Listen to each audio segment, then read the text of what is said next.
Agora, ao vivo, eu converso com o professor Manuel Furriela, que é professor de Direito Internacional. Obrigado, professor, como sempre, pela presença com a gente aqui na Band News. Boa noite. Boa noite. O sentimento é esse mesmo, professor, de um certo pessimismo em relação a mais esse encontro. Não é a primeira vez, né? Já é a segunda rodada aí de encontros entre Rússia, Ucrânia e Estados Unidos. Aquilo que passou a ser chamado de reunião trilateral. É a segunda vez que está acontecendo, mas sem expectativa de avanço, de fato, professor?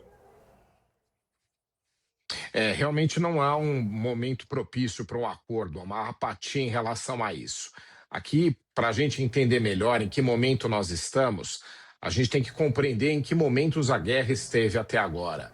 Quando houve a invasão russa e a reação ucraniana surpreendeu os russos, a resiliência que os ucranianos tiveram fez com que eles sentissem ali uma situação onde teriam mais resistência, os russos sentiram que teriam mais resistência do que propriamente imaginavam no início. Imaginavam que iriam conseguir subjugar a Ucrânia, porque já haviam feito isso quando conquistaram a Crimeia.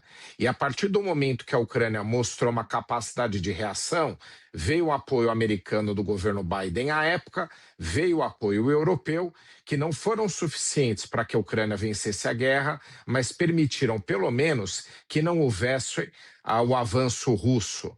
Naquele momento, a Rússia ainda aceitaria fazer um acordo com a Ucrânia sem envolver questões territoriais, já que o interesse maior era que a Ucrânia não fizesse parte da União Europeia e, principalmente, não fizesse parte da OTAN, que é a aliança militar do Ocidente. Então, naquele momento, esse tipo de composição poderia ter acontecido. A Ucrânia também não se interessou, imaginando ter um poder de reação, tentava repelir a invasão russa, desocupar seu território e seguir para uma agenda pró-Europa, fazendo parte da OTAN. Isso também não aconteceu. A Rússia avançou sobre seu território e, mesmo nenhuma das partes vencendo, o jogo mudou.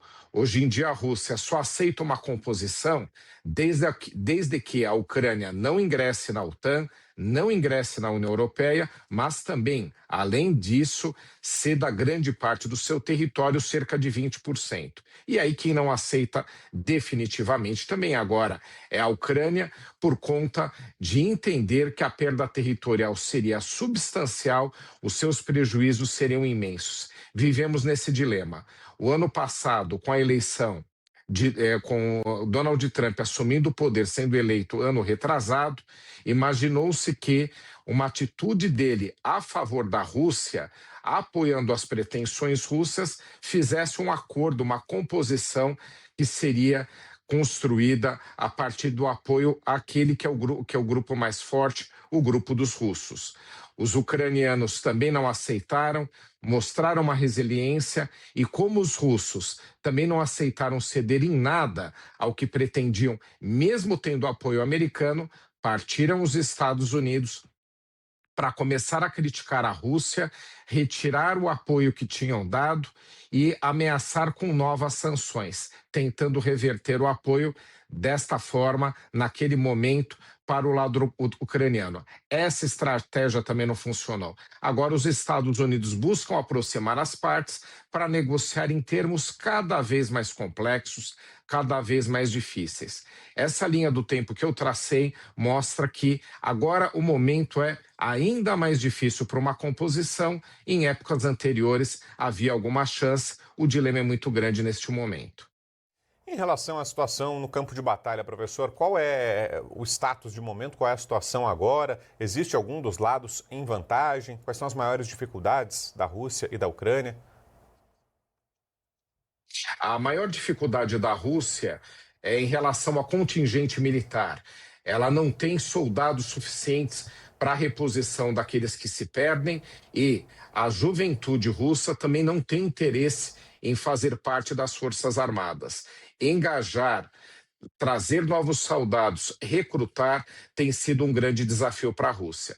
A questão de armamentos, ela tem ainda condições de enfrentar, de se manter no conflito. Estavam faltando munições para alguns tipos de equipamento, principalmente aqueles do front, mas ela conseguiu essa reposição com acordos escusos, como, por exemplo, firmou com a Coreia do Norte. Então, ela ainda tem uma capacidade grande, tem o desafio de contingente. Do lado ucraniano, o maior desafio, além propriamente também do contingente, já que a Ucrânia também passa por esse desafio, é, a partir do momento que houve uma redução substancial do apoio americano, é manter-se e ter aí condições de continuar no conflito somente com o apoio europeu, que é insuficiente para suas necessidades. Então, os dois lados têm fragilidades muito sérias neste conflito agora que apresenta-se neste momento. Só que o lado russo ainda demonstra que, tendo armas ainda não utilizadas de alto poderio de destruição, ainda, por exemplo, temos aqui as armas balísticas e não convencionais, que são as armas nucleares, que existem de dois tipos, não é? Você tem as táticas de menor poder de destruição, que estão na mesa, infelizmente, para serem utilizadas, caso a Rússia sinta-se o governo Putin numa situação de desespero, e não as armas nucleares de destruição em massa. Mas, de qualquer forma, ainda pode se escalar para a utilização do lado russo de armamentos indesejados. Mas nós temos agora, como fiel da balança, cada vez mais a China. A China mantém o seu apoio à Rússia porque se beneficia dos recursos naturais baratos provisionados por aquele país, e também por ter condição de aumentar o seu poder geopolítico em relação à Rússia, fato que não tinha em tempos recentes. O fiel da balança se tornou a China. E, professor, queria ouvi-lo também sobre a questão nuclear, como a gente estava falando aqui mais cedo, perde validade nessa noite de quarta-feira o acordo que está em vigor entre Estados Unidos e Rússia para a não proliferação de armas nucleares, e aí há uma dúvida sobre se isso vai ou não ser renovado. Durante o dia a gente teve algumas declarações num tom bastante ameaçador, principalmente da Rússia, falando que o país está pronto caso os americanos não queiram renovar esse compromisso, enfim, há uma dúvida sobre se isso vai ser renovado ou não, esse tratado de não agressão nuclear, digamos assim. O senhor acredita que vai haver essa renovação, professor? Acredito que não, porque mesmo a Rússia não tendo condições de aumentar o seu arsenal nuclear, ela não quer assumir um compromisso de não aumento desse arsenal para deixar o mundo sempre em uma situação de apreensão. Aqui lembrando que esse acordo e outros que foram firmados na época tinham dois grandes objetivos. Um, que não houvessem mais países com arsenais nucleares, acabaram vindo outros, como o caso da Coreia do Norte, mas controlar o número de países com acesso a esse tipo de arsenal.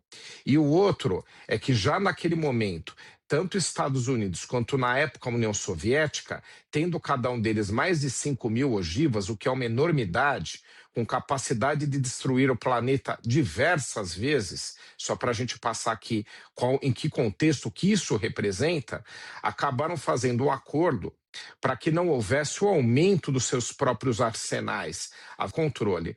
A Rússia, depois assumindo esse poderio nuclear soviético, acabou deixando de lado esse acordo e agora provavelmente não vai restabelecê-lo, porque pretende manter esta apreensão, esta ansiedade internacional de que poderia retomar uma corrida nuclear. A gente sabe que a capacidade econômica da Rússia não permite esta retomada, mas ela também não quer assumir um compromisso de não fazê-lo, porque pretende manter esse clima de tensão que beneficia a lógica que Vladimir Putin pretende impor nas suas negociações internacionais neste momento. Perfeito, é a análise do professor Manuel Furriela, professor de Direito Internacional. Obrigado, professor, como sempre, pela presença com a gente aqui, e ótima noite. Uma ótima noite a todos. Valeu, obrigado.